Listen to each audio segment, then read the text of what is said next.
हम लोग जिस विषय में बात करेंगे वो है यूनान की सभ्यता। ठीक है, पुरानी सभ्यता की हम लोग बात कर रहे हैं ना, हम लोग एक सीरियल से चले हैं। सबसे पहले हम लोगों ने किस सभ्यता की बात की थी? मेसोपोटामिया की सभ्यता, मिस्र की सभ्यता, फिर हमने चीन में देखा था ना, चीन में कन्फ्यूशियस को देखा था। अब हम आगे बढ़ रहे हैं और आगे बढ़ने की कड़ी में अब हम लोग बढ़ेंगे यूनान की तरफ। ठीक है, जिसको पहले ग्रीक कहा गया था और अब ये ग्रीस है। आप देखिएगा ना, वहाँ पर है ग्रीस है। ठीक है, तो ये यूनान है, यूनान की सभ्यता की बात करते हैं।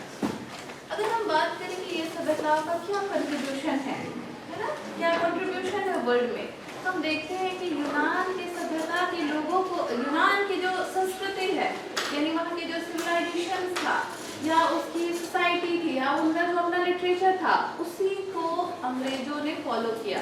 ये यूरोपियन जिस सभ्यता की बात कर रहे हैं, जिस संस्कृति की बात कर रहे हैं, जो अपनी सभ्यता पे गर्व की बात कर रहे हैं, वो सब उसका आधार वो मानते हैं यूनान की सभ्यता को।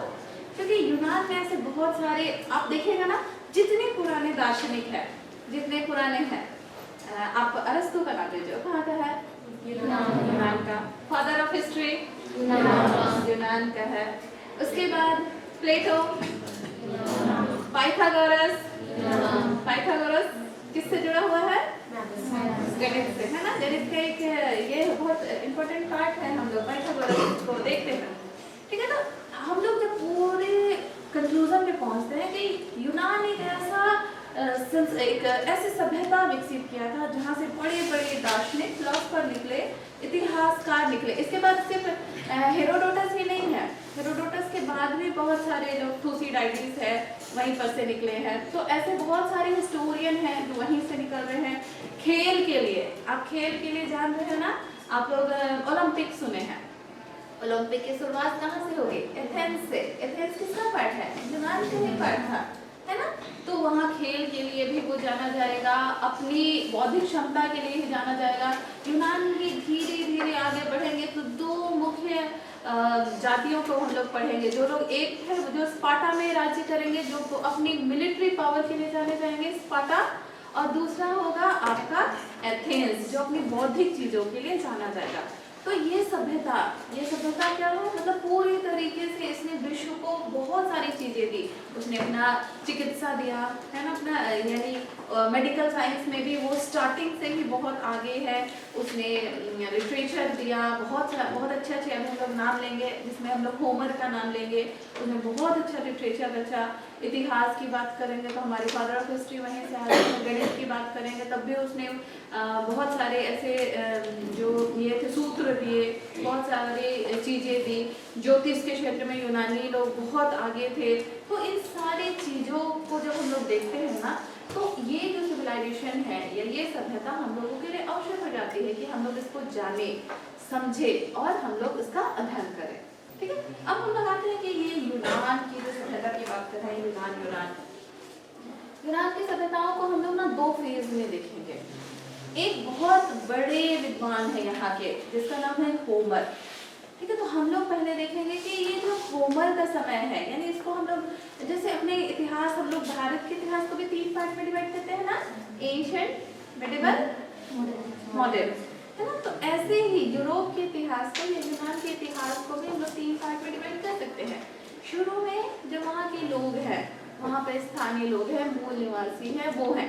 फिर बाद में धीरे धीरे आप देखिए कि अभी यहाँ पर जब स्टैब्लिशमेंट हो गया है, यानी अब नियोलिथिक एज खत्म हो गया है, नवपाषाण काल खत्म हो गया है, लोग स्टैब्लिश करने शुरू किए हैं, स्थायी जीवन की शुरुआत हो गई है। और फिर उसके बाद जो सभ्यता विकसित हो रही है वो एक सभ्यता वहाँ होगी।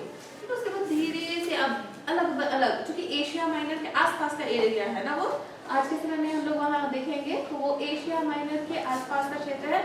तो वहाँ बहुत बड़े बड़े कबीले अब उभर रहे हैं, छोटा कहीं कहीं छोटे, कहीं बड़े, कहीं लड़ाकू, अलग अलग कबीले उभरेंगे और ये कबीले लगातार आक्रमण करेंगे, इधर उधर से आक्रमण होगा।